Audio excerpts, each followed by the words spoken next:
Hello दोस्तों, कैसे हो आप सब। मैं पवन किशोर एक बार फिर से आप सबका बहुत बहुत स्वागत करता हूं आपके अपने यूट्यूब चैनल स्टडी अड्डा 95 पर।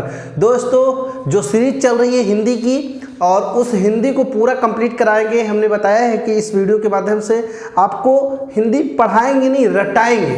क्या होती है, पहली क्लास से मैंने स्वर पढ़ा दिया है। स्वर को आपको अच्छे से आपने अगर पढ़ लिया तो आपको पता चल जाएगा। और जिन्होंने अभी जो चैनल पर नए हमारे चैनल को सब्सक्राइब करें, लाइक करें, शेयर करें, और प्ले लिस्ट में जाकर के पिछली वीडियो आप देख सकते हैं। आज दूसरी वीडियो है जो कि व्यंजन की वीडियो है। पहली क्लास आपने स्वर की ली थी, अब दूसरी क्लास आपको व्यंजन की लेनी है। ठीक है, तो आप बिल्कुल परेशान ना होइए और स्टार्ट करिए एक धमाकेदार। चलिए आज व्यंजन स्टार्ट करते हैं बिना देरी किए हुए। व्यंजन भाई, स्वर तो मैंने देख लिया, स्वर तो मैंने देखा। अब व्यंजन क्या होता है हम व्यंजन सीखेंगे। व्यंजन, व्यंजन, व्यंजन का मतलब होता है जो भी कोई वर्ड है, ठीक है, स्वर के बिना कंप्लीट ही ना हो। स्वर के बिना कंप्लीट नहीं होता है, उसको क्या कहते हैं, व्यंजन। स्वर की सहायता से बोले जाने वाले वर्णों को व्यंजन कहते हैं। जो व्यंजन जो स्वरों की सहायता से बोले जाते हैं, सहायता से बोले जाते हैं, उन्हें व्यंजन कहते हैं। उन्हें व्यंजन कहते हैं। अच्छा, अब जब कभी आपसे पूछे कि व्यंजन कि टोटल कितने व्यंजन होते हैं, तो व्यंजनों की संख्या की बात की जाए तो 33 व्यंजन होते हैं। 33 व्यंजन होते हैं। 33 कैसे होते हैं, का वर्ग से लेकर के कहाँ तक, हा तक, हा तक, का वर्ग से लेकर के हा तक, ये आपके कितने हो जाते हैं, 33 हो जाते हैं। इनकी संख्या कितनी मानी गई है, 33 मानी गई है। ठीक, और 2 द्विगुण और 4 संयुक्त व्यंजन को मिला देंगे तो हो जाएगा 39। तो व्यंजनों की संख्या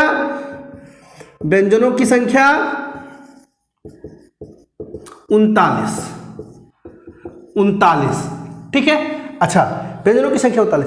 जब कभी भी कोई भी स्वर, मैंने कह दिया कि जो स्वरों की सहायता से बोले जाते हैं उनको क्या कहते हैं, व्यंजन कहते हैं। जब कोई वर्ड में हलंत लगा हो, जब किसी वर्ड में हलंत लगा हो तो वह वर्ड आधा काउंट होता है। ठीक है, चलिए, जिस प्रकार से बिना किसी स्वर के कोई व्यंजन कंप्लीट नहीं होता, हम आपको बताते हैं कैसे। चलो, जैसे मान लेते हैं, चलिए मानते हैं कमल, मानते हैं लिखा है कमल। अब कमल में कहते हैं का क्या है, व्यंजन है। मां व्यंजन है, ला व्यंजन है, ये तीनों क्या है, व्यंजन है। लेकिन व्यंजन की परिभाषा कहती है कि बिना स्वर के व्यंजन कभी कंप्लीट नहीं होता, या जो स्वरों की सहायता से बोले जाए उन्हें व्यंजन कहते हैं। इसमें व्यंजन दिखाई नहीं दे रहा, लेकिन हमें ढूंढना है। जैसे का प्लस आ प्लस मा प्लस आ प्लस ला प्लस आ। अब क्या हो गया, कमल। ये क्या हो गया, स्वर व्यंजन। ये क्या हो गया, स्वर व्यंजन। ये क्या हो गया, स्वर व्यंजन। अब जब स्वर और व्यंजन का मेल होगा, जब स्वर व्यंजन का मेल होगा, स्वर प्लस व्यंजन का मेल होगा, वहीं व्यंजन पूर्ण तरीके से कंप्लीट हो जाएगा। ठीक है। अब हमें व्यंजन पढ़ना कितने तरीके से, हमें व्यंजन कितने तरीके से पढ़ना है, 5 तरीके से। कौन कौन से व्यंजन पढ़ना है, सबसे पहला तो हमें पढ़ना है उत्पत्ति के आधार पर। ठीक है, व्यंजन को हमें 5 तरीके से पढ़ना है। कौन कौन सा पढ़ना है वो हम पहले आपको बता देते हैं। चलिए फटाक से आगे देखते हैं। मैं पहले एक फिगर बनाऊंगा और फिगर के तरीके से मैं आपको सिखाने की कोशिश करूंगा कि जैसे ये वीडियो इंपॉर्टेंट है, TET, super TET, C TET, one day, और इधर आपका वीडियो को मैं खास टारगेट कर रहा हूं, वीडियो। ठीक है, चलिए देखते हैं व्यंजन। बीच में लिख देते हैं व्यंजन।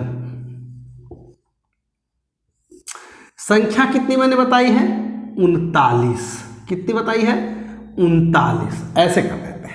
अब इनको कैसे बांटेंगे, पहला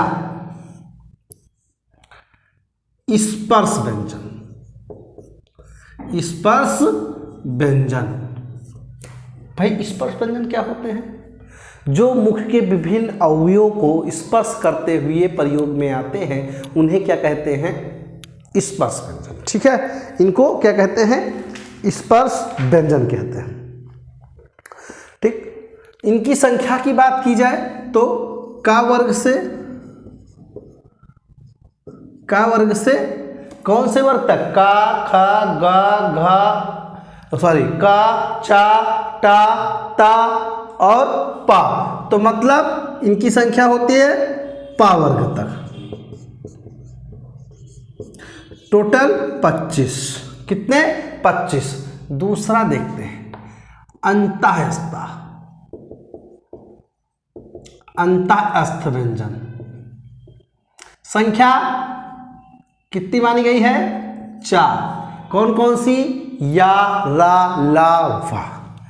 फिर देख लेते हैं एक और, तीसरी कौन सी है? चलो,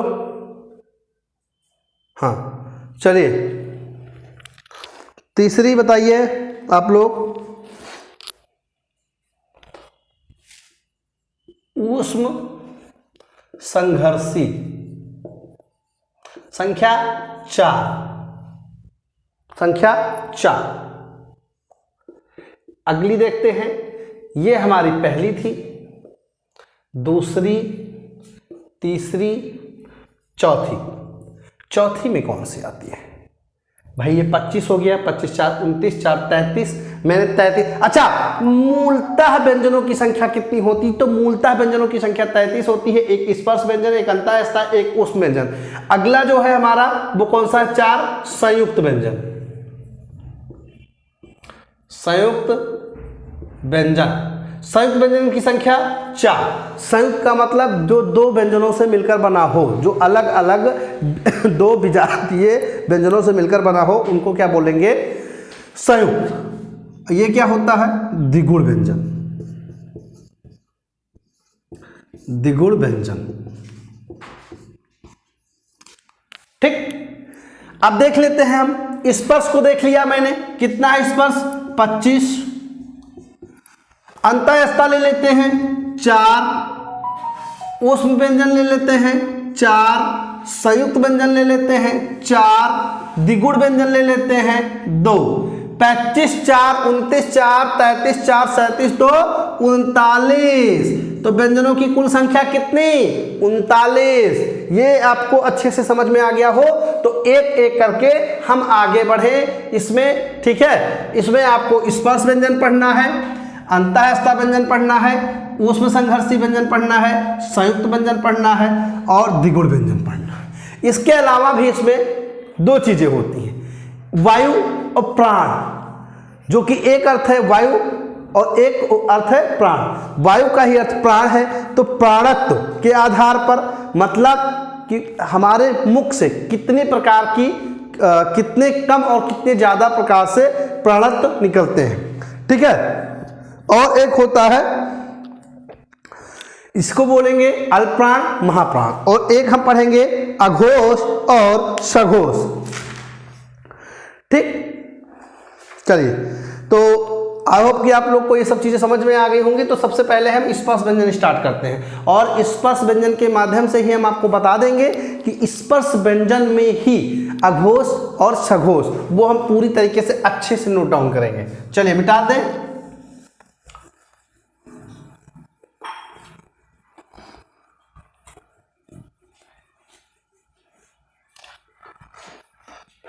चलिए भाई, पहला डालते हैं स्पर्श व्यंजन।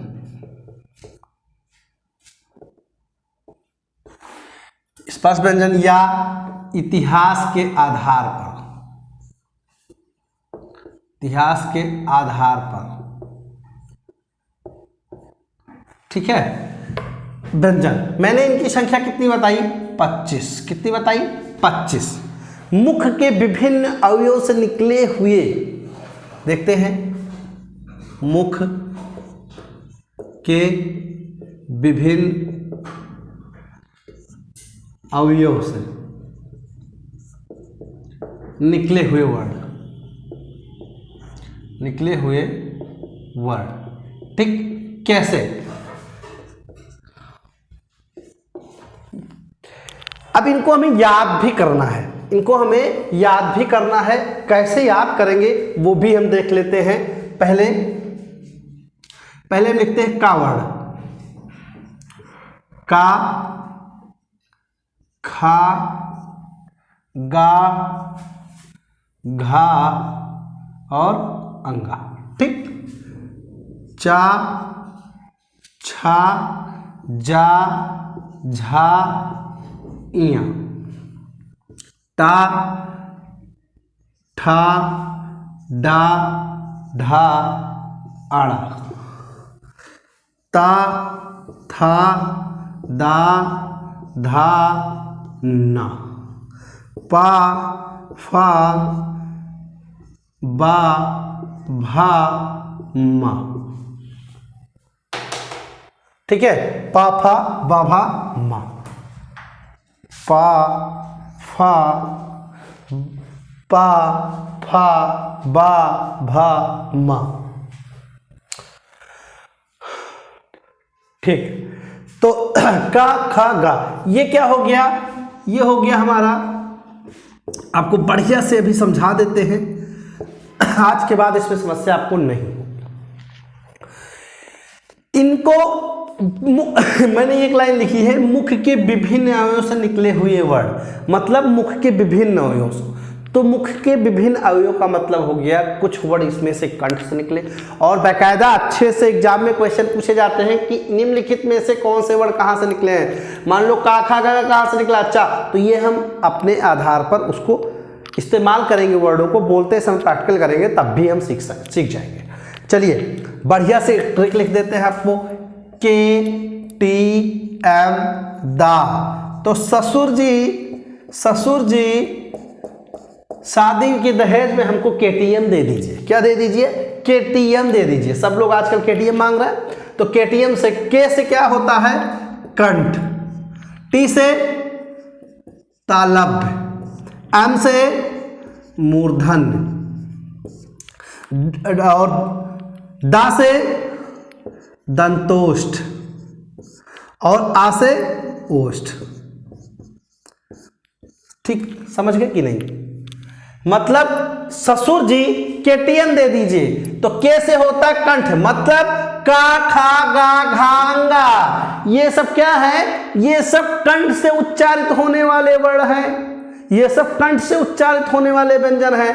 टी से तालब। अगर वीडियो थोड़ा भी अच्छी लग रही हो, थोड़ी भी मेहनत दिख रही हो, तो हाथ जोड़कर निवेदन है कि सब लोग लाइक कर दीजिए।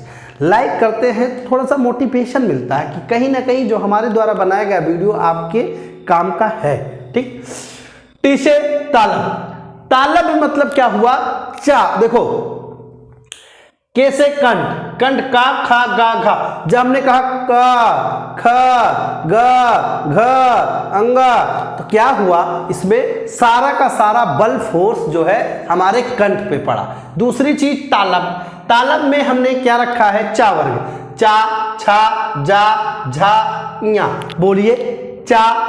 चा और छा को बोलते समय जिह्वा का मध्य भाग हमारे क्या करता है? मुख के भीतरी छत को, ऊपरी छत को स्पर्श कर रहा है। मतलब जिह्वा, जो जीव है, वो छत के ऊपरी भाग को स्पर्श कर रही है, वहां होगा तालब। देखो, चा, छा, जा, स्पर्श कर रही है ना? तो कर रही है, लाइक कर दो भाई। चलिए, मूर्धन। टा। इसमें क्या होता है? मूर्धन्य में जिह्वा पलट के दंत के आगे वाले पृष्ठ को स्पर्श करती है। क्या समझे? मूर्धन्य को बोलते समय टा, जिह्वा पलट जाती है, मतलब जीभ जो होती है हमारी वो पलट जाती है, टा, और पलट करके दांत के अगले भाग को स्पर्श करती है। टा, ठा, डा, ढा, आड़ा। ठीक, आगे दे दंतोष। दंतोष में तो ता, था, दा, धा, ना। इसमें क्या होता है? दांतों का स्पर्श होता है। अगला ओष्ठ। ओष्ठ में पा, फा, बा, भा, मा। ये क्या कर रहा है? ये हमारे ओष्ठ को स्पर्श कर रहा है। क्या कर रहा है? ओष्ठ को स्पर्श कर रहा है। ठीक है, अब ये हो गया। कुछ चीजें अभी इंपॉर्टेंट हैं कि इसी चीजों में से इसी एक छोटी सी जो ट्रिक मैंने बताई है वो आपकी कितनी इंपॉर्टेंट है आप समझ गए होंगे तो आप अच्छे से आपका काम आएगा।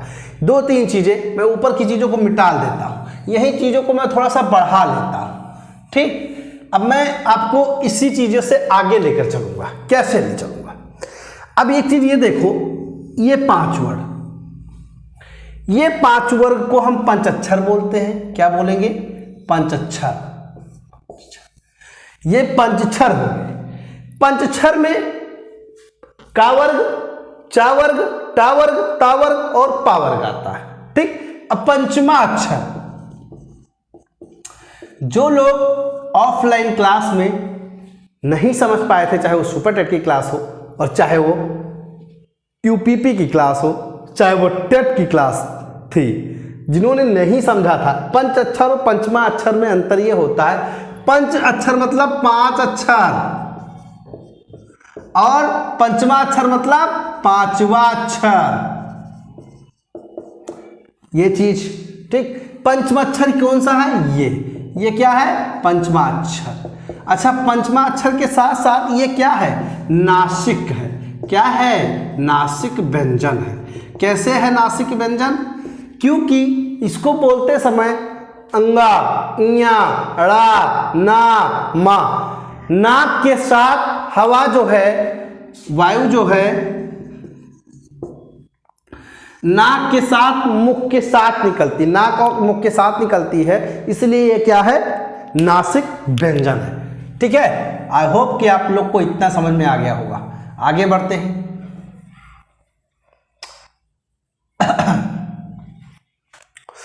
क्लास दूसरी है लेकिन टॉपिक पहला ही है। इसके बाद हम पढ़ेंगे बर्तनी।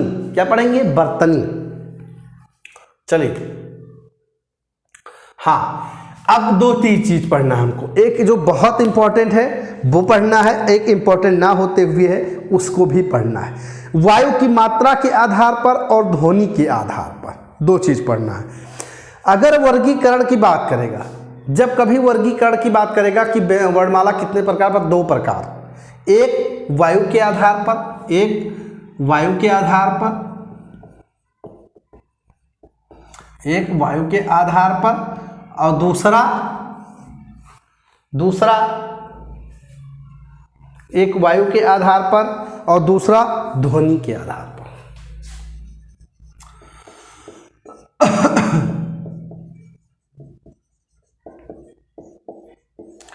एक वायु के आधार पर और एक ध्वनि के आधार पर। वायु के आधार पे 2 होते हैं, एक होता है वायु के आधार पर अल्प प्राण, एक होता है महाप्राण।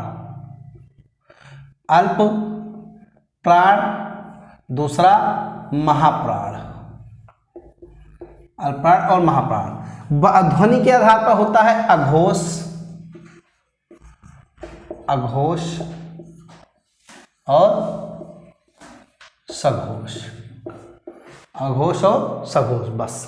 ठीक है, अल्प प्राण जिस वर्ण के उच्चारण में ध्वनियां अल्प मात्रा में निकले, मतलब अल्प मतलब कम मात्रा में। महाप्राण जिस वर्ण के उच्चारण में ध्वनियां अधिक मात्रा में निकले, उसे क्या कहेंगे? महाप्राण। ठीक है, अघोष, अघोष में ध्वनि की बात करेगी, जिस वर्ण को बोलते समय स्वर तंत्रिका हमारी कम झंकृत हो, कम बल लगे, वो हाँ अघोष होता है और सघोष। अब क्वेश्चन कैसे बनता है? निम्नलिखित में से कौन सा अल्प प्राण है और कौन सा महाप्राण है? ठीक है, तो हम आपको बताते हैं। अगर स्क्रीनशॉट लेना है तो ले सकते हैं, थोड़ा सा हट जा रहे हैं।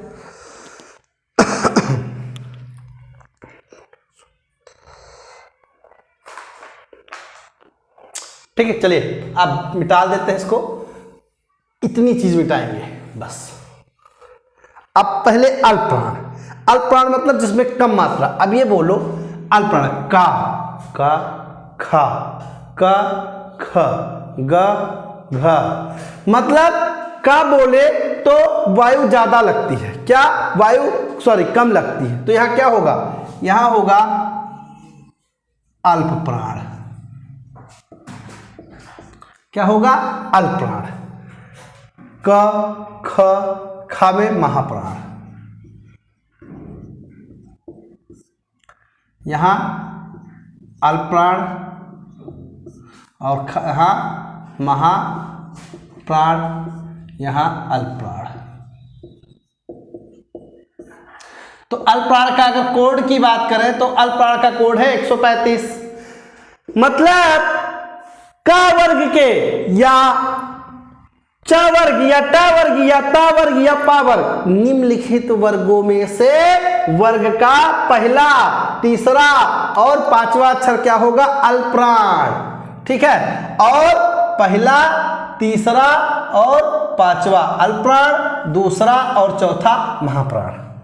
ये देखो लिख देते हैं, अल्पप्राण, महाप्राण, 1 3 5 और 2 और 4। ठीक, समझ गए। अब यही हम पढ़ते हैं स्वर तंत्रिका झंकृत, ध्वनियाँ, अघोष। इसमें ध्वनियाँ कम उच्चारित, मतलब ध्वनि कम उच्चारित होती है, इसलिए इनको क्या बोलते हैं? अघोष। अघोष और सघोष दो, अघोष सघोष या घोष कुछ भी बोलो, सघोष और घोष एक ही चीज होती है। चलिए ये तो मैंने लिख दिया, अब ये लिखते हैं, ये क्या होगा? अघोष। ये क्या होगा? अघोष। ये क्या होगा? सघोष। ये क्या होगा? सघोष। ये क्या होगा? सघोष। ठीक है, तो अघोष, अल्पप्राण, अघोष, इसका कोड क्या होता है? अघोष का कोड होता है 1 2 और इसका कोड होता है 3 4 5, मतलब 12 और 345 और 135 और 24 इसका कोड होता है। ठीक है, इतना समझ गए होंगे। अगर इतना समझ गए हैं तो थोड़ा आगे बढ़े हम। अब उसमें हमें अंतःस्था, उस व्यंजन और संयुक्त व्यंजन के साथ द्विगुण व्यंजन बताना, बस और कुछ नहीं। द्वित्व व्यंजन,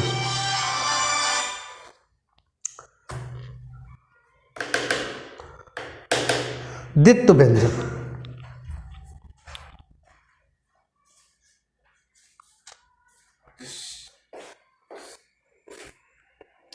चलिए स्टार्ट करते हैं। अब इसको मिटाना पड़ेगा, अब मिटा रहे हैं। चलिए आइए स्टार्ट करें।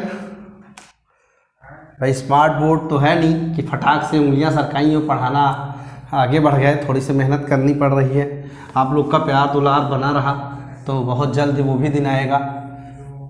डायरेक्ट तो किसी ने ऐसा कुछ नहीं किया, सबने ऐसे ही धीरे धीरे आगे बढ़े हैं, तो हम भी ऐसी कोशिश करेंगे। ठीक, चलिए भाई अगला देखते हैं, अंतःस्था व्यंजन। ये क्या होता है भाई?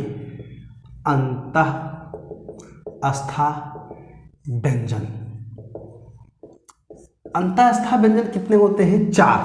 कितने मैंने बताया था? या, रा, ला और वा। अच्छा, इनको अंतःस्था व्यंजन कहते क्यों हैं? इनको अंतःस्था व्यंजन कहते कैसे हैं? चलिए, ये जिह्वा, दंत, तालु तथा ओष्ठ के अपूर्ण स्पर्श, ये जीव, दंत, तालु, ओष्ठ के अपूर्ण स्पर्श।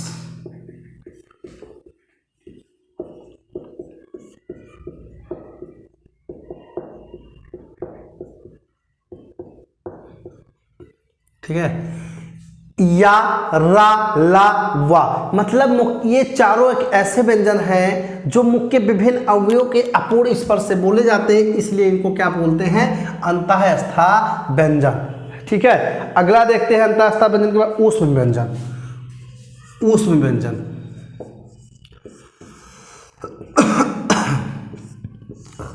हमने बताया था ऊष्म व्यंजन की संख्या कितनी? 4। कौन कौन सी? सा, सॉरी ये नहीं होगा, सा, सा, सा, हा, सा, सा, सा और हा। क्यों कहते हैं इनको? क्योंकि ये परस्पर घर्षण से, इसमें वायु परस्पर घर्षण से निकलती है, इसमें वायु परस्पर घर्षण से निकलते हैं।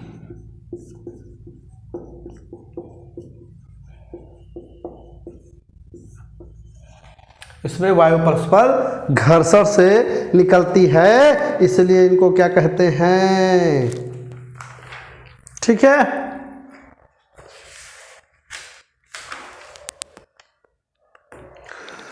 आगे बढ़ें।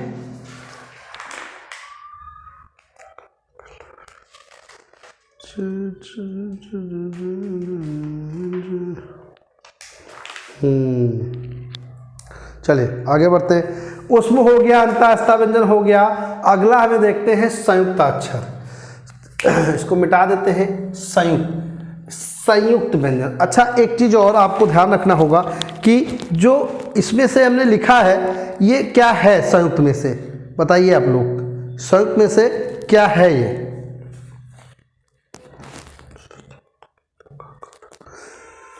अच्छा, ये एक चीज और छूट रही थी ये क्या है, ये कौन बताएगा भाई। ये है काकल्य वर्ण। कौन सा है? काकल्य वर्ण। काकल्य वर्ण है। क्या है ये? काकल्य वर्ण है। अच्छा, काकल वर्ण है मतलब कंठ के भीतर से। काकल का मतलब ये कंठ के भीतर से। ठीक है, चलिए इतना हो गया। अब हम लोग देखेंगे संयुक्ताक्षर और द्विगुण। संयुक्ताक्षर और द्विगुण।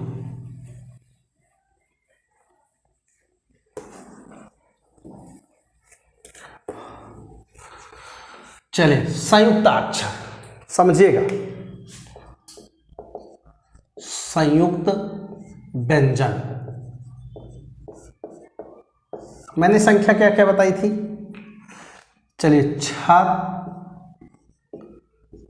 त्रिक, ज्ञा और स्रा।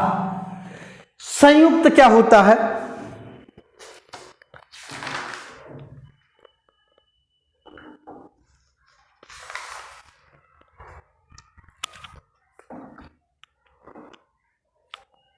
हाँ, जो व्यंजन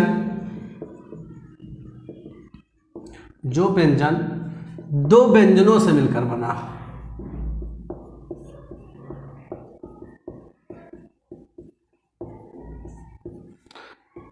बना हो। जैसे छा किससे मिलकर बना है? का प्लस सा, का प्लस सा, का प्लस सा, ता प्लस रा। चलिए, ता प्लस रा, जा प्लस इया, इया और सा प्लस रा, सा प्लस रा, सॉरी सलजम वाला सा प्लस रा। ये हो गया का प्लस सा, ता प्लस रा, जा प्लस इया और सा प्लस रा। तो इनसे क्या बना?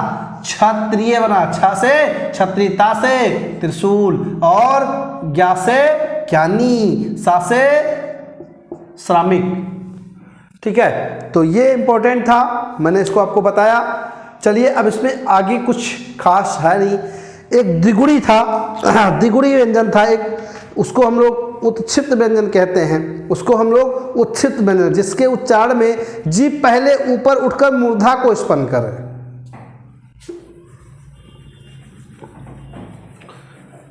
द्विगुणी व्यंजन। द्विगुणी व्यंजन की संख्या कितनी थी? 2। कौन कौन सी? जिनके उच्चारण में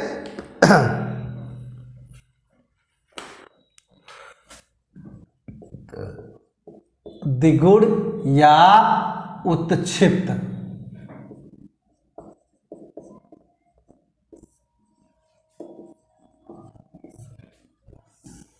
द्विगुणी या उत्क्षिप्त व्यंजन कौन कौन से वर्ण होते हैं भैया? ड और ढा, ड और ढा, तो 2 ही होते हैं। इसमें क्या होता है, इनको द्विगुणी क्यों बोलते हैं? इसलिए कि इनके उच्चारण में जीभ पहले उठकर मूर्धा को स्पन्न करती है। पहले जिह्वा, डा ढा, ऊपर मतलब मुड़कर, ऊपर मुड़कर मूर्धा को स्पर्श करती है।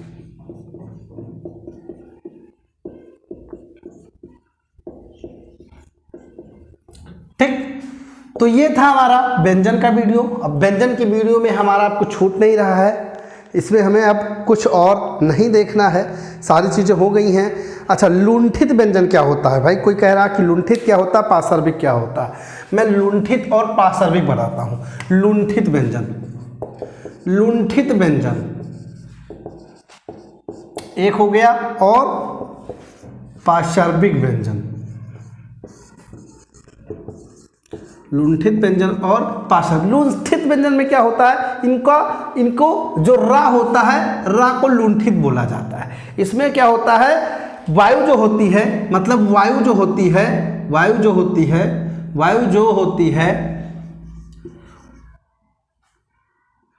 वह जिह्वा के बगल से प्रभावित होती है।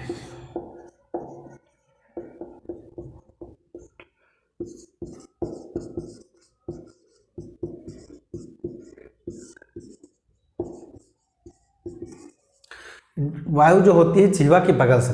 पार्श्विक होता है ला। ला क्या है, ला को बोलते समय, ला को सॉरी मिस्टेक हो गया भाई। जिह्वा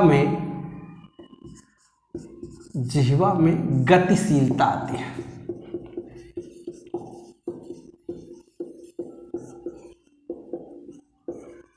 जीवा में गतिशीलता आती, और वायु जीभ के बगल से प्रवाहित होती है। ठीक, तो आई होप आप लोग को इतना बहुत अच्छे से समझ में आया होगा। ये थी हमारी व्यंजन की क्लास। हमने वीडियो को टारगेट करके रखा है, और अच्छे से इस चीज़ को हम बताएंगे पूरा बाकायदा, बोर्ड टू ऑल जितनी हिंदी होती है। अगला वीडियो जो होगा हमारी, वो तीसरी क्लास होगी, और तीसरी क्लास के चैप्टर नंबर 2 होगा, उसका नाम होगा बर्तनी। ठीक है, तो बाकी की चीज़ें जो होंगी वो अगले वीडियो में होंगी। आई होप कि आप लोग को इतनी चीज़ें आसानी के साथ समझ में आ गई होंगी, और जिनको हमारी ठीक है, अब एक हम प्रैक्टिस सेशन स्टार्ट करेंगे, सिर्फ और सिर्फ एक वर्णमाला का। कल करेंगे, लाइव आकर के करेंगे, और संडे है कल, तो लाइव आकर के वर्णमाला की क्लास करेंगे, जिसमें हम लोग प्रैक्टिस करेंगे, सिर्फ क्वेश्चन पूछेंगे, उसका आंसर आप लोग फटाफट देंगे। ठीक है, तो आज की क्लास बस इतना ही। आगे की वीडियोस के लिए हमारे चैनल को सब्सक्राइब कर लीजिए जो नए हैं, और बेल आइकन प्रेस कर लीजिए, ताकि आपका वीडियो जो आपके पास गोल्डन अपॉर्चुनिटी है वो छूटे ना। ठीक है, चलिए फटाफट आप लोग वीडियो को लाइक शेयर कमेंट जरूर कर दीजिएगा। Thank you so much.